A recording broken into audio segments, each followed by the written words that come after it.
Hello,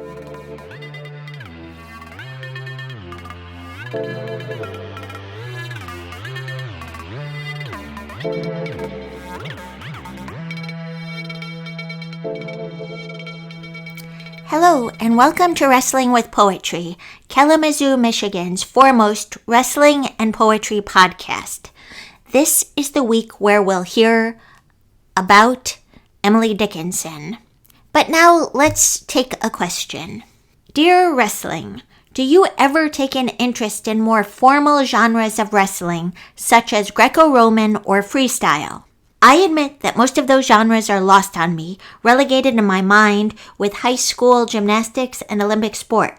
But perhaps discussing different styles of wrestling could open up new questions. For instance, is Greco-Roman wrestling like Restoration verse? Is freestyle like Romanticism, German or English? Is professional wrestling like concrete poetry? Thanks, Bodhi from Kalamazoo. Thank you, Bodhi. Yes, Bodhi, I take an interest in the more formal genres of wrestling. So let's talk about different types of wrestling. Here are some wrestling genres. As mentioned, there's Greco-Roman wrestling, where you have no use of the legs. This style of wrestling forbids holds below the waist, which is the main feature that differentiates it from freestyle wrestling. This restriction results in an emphasis on throws because a wrestler cannot use trips to bring an opponent to the ground, or a hook grab the opponent's legs to avoid being thrown. Now, freestyle wrestling has its origins in catch-as-catch-can wrestling. I think I mentioned this in the History of Professional Wrestling episode. In both styles, the ultimate goal is to throw and pin the opponent to the mat, which results in an immediate win. Unlike Greco-Roman, freestyle and collegiate wrestling allow the use of the wrestler's legs in offense and defense. Freestyle wrestling brings together traditional wrestling, judo, and sambo techniques. Now, Xiao Zhao covers several jacket wrestling styles of China.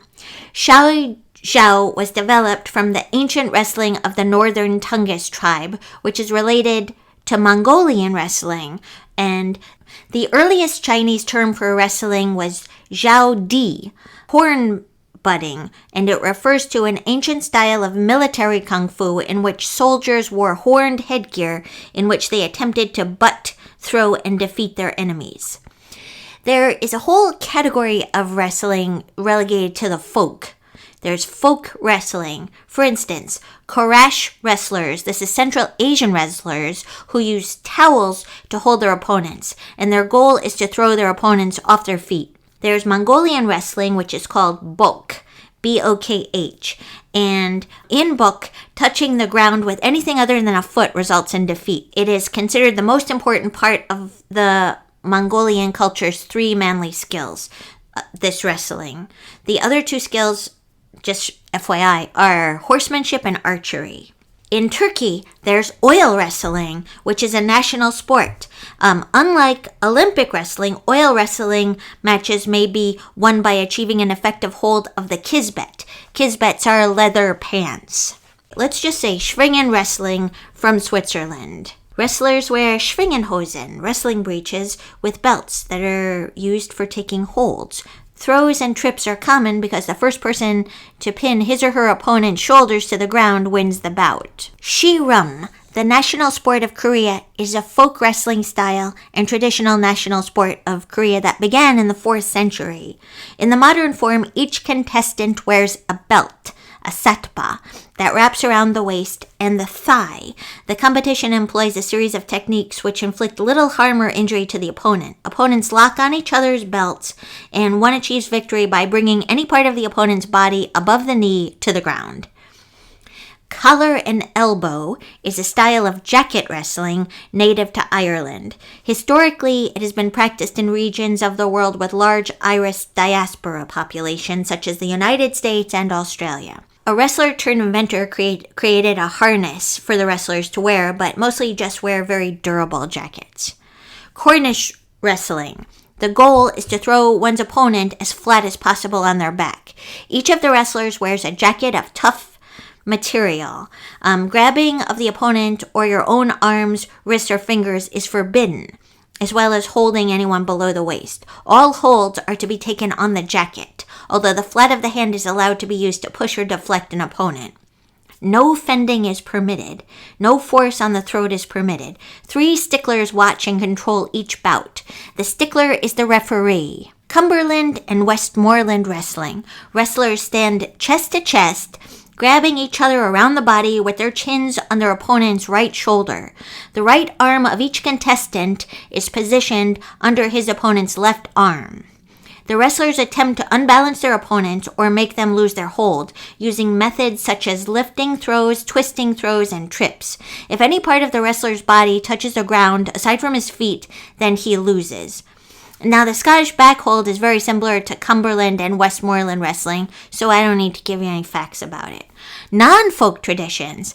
Collegiate wrestling, for instance. In the U.S., it's similar to Greco-Roman, but unlike Greco-Roman, the wrestlers are able to use their legs in offense and defense. Sambo, it's a martial art in Russia. Sambo is relatively modern since its development began in the early 1920s by the Soviet NKVD, which is a precursor to the KGB. Also, the Red Army was developing it. Their purpose was to improve hand-to-hand combat abilities in their servicemen, and it was intended to merge the most effective techniques of the martial arts. It's often compared to Krav Maga. Luta Livre, that's from Brazil, and it's similar to Brazilian Jiu-Jitsu. It's a martial art and combat sport created in Rio de Janeiro. It's primarily a mixture of catch wrestling and Kozen judo. There is also ground striking with the hands, feet, knees, and elbows. Submission wrestling, full contact. Full contact, for the record, means that there's no mediating thing. It's not like, oh, if your knee hits the ground, it's over. Full contact is actually beating on the person. Submission wrestling is full contact, and it's a mix of Brazilian Jiu-Jitsu, Judo, and Sambo. So there's amateur pankration. I hope I'm saying that right. It's a modern recreation of the ancient Olympic sport. Full contact MMA, mixed martial art. And it can be performed on the floor or standing. You could be rolling around on the floor and doing it, and you could also be standing and doing it. Sumo, I think we all know this one. Sumo in Japan is the most popular form of competitive wrestling at a professional level, and it's a form of full contact wrestling where a rikishi wrestler attempts to force his opponent out of a circle ring, a doyo, or into touching the ground with any body part other than the soles of his feet, usually by throwing, shoving, or pushing him down. Lucha Libre was once a competitive sport, but now it's sports entertainment, like professional wrestling. But let's talk about Lucha Libre. Literally, it translates as free fight. It's a term for the style of professional wrestling originating in Mexico. Since its introduction to Mexico in the early 20th century, it has developed into a unique form of the genre, characterized by colorful masks, rapid sequences of holds and maneuvers, and high-flying maneuvers.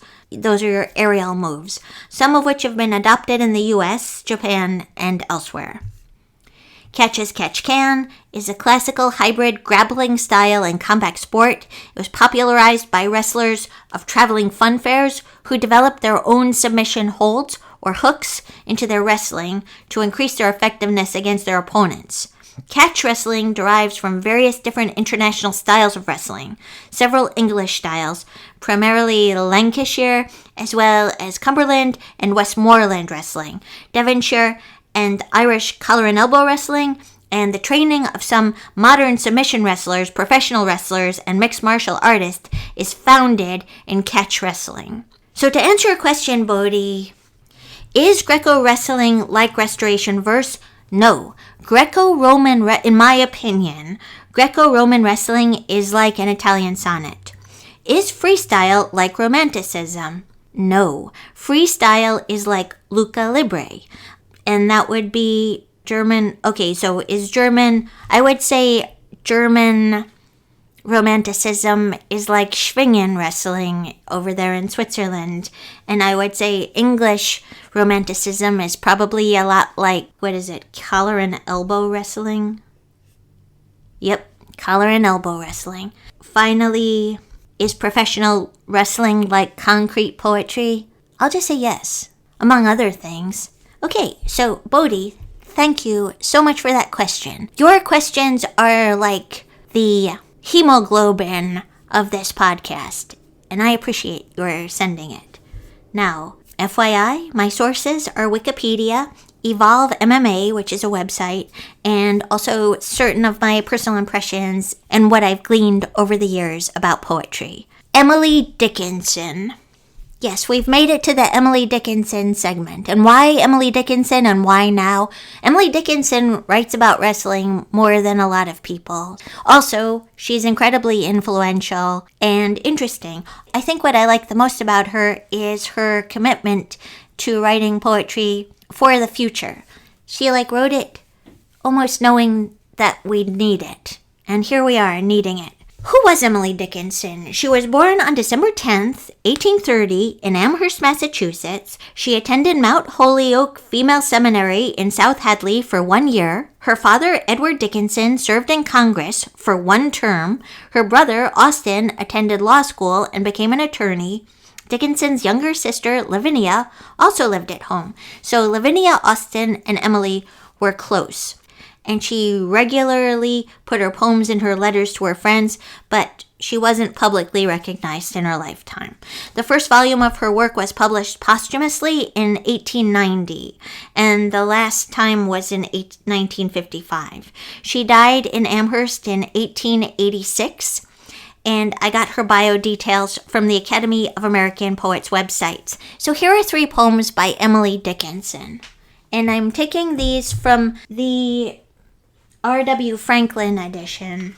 The first is 111. Artist wrestled here. Lo, a tint cashmere. Lo, a rose. Student of the year. For the easel here. Say, repose. 2 swimmers wrestled on the spar until the morning sun, when one turned smiling to the land. O God, the other one! The stray ships passing spied a face upon the waters borne, with eyes in death, still begging raised, and hands beseeching thrown. That was 227. 229. Musicians wrestle everywhere, all day among the crowded air. I hear the silver strife, and waking long before the morn, such transport breaks upon the town. I think it that new life. It is not bird, it has no nest, nor band in brass and scarlet dressed, nor tambourine, nor man. It is not him from pulpit read. The morning stars, the treble led on time's first afternoon. Some say it is the spheres at play. Some say that bright majority of vanished dames and men. Some think it service in the place where we with late celestial face, please God, shall ascertain. This is 145. A little east of Jordan, evangelists record, a gymnast and an angel did wrestle long and hard, till morning touching mountain, and Jacob waxing strong, and the angel begged permission to breakfast, to return. Not so, said cunning Jacob, I will not let thee go, except thou bless me. Stranger! The witch acceded to. Light swung the silver fleeces, Penuel hills beyond, and the bewildered gymnast found he had worsted God. That's what I've got for now. Events. Wrestling. Independent Pro Wrestling returns to Ruggers Up and Under in Kalamazoo, Michigan on Saturday, August 12th, as IPW presents Warzone. Doors open at 5 p.m., matches begin at 6 p.m., all ages are welcome. Poetry Open Mic, Thursday, August 3rd, 2023, 5:30 p.m. to 6:30 p.m., Satellite Records, 808 Southwest Nedge Avenue, Kalamazoo, Michigan. Tuesday, August 8th, I will be reading my poetry at Poetry in the Park in Milwaukee, Wisconsin. Thanks to Woodland Pattern Book Center. I'll be reading with Brian Cherry, Edie Roberts, and Suzanne Rosenblatt. This will be in Juneau Park, Tuesday, August 8th at 6:30 p.m. Juneau Park is located at 900 North Prospect Avenue. The park itself is on a bluff overlooking Lake Michigan. So Greg and I are going to make the most of it in Milwaukee and spend a little time there. So therefore, there will not be a podcast August 7th, but expect the week after, the 14th. Wrestling with Poetry returns August 14th, and more facts and impressions from the world of poetry and wrestling. Have you got a question or complaint about any of this? Well, why don't you email us at wrestlingwithpoetry@gmail.com, and I will answer your questions and address your concerns. Thank you so much for listening. See you soon. Have a great day.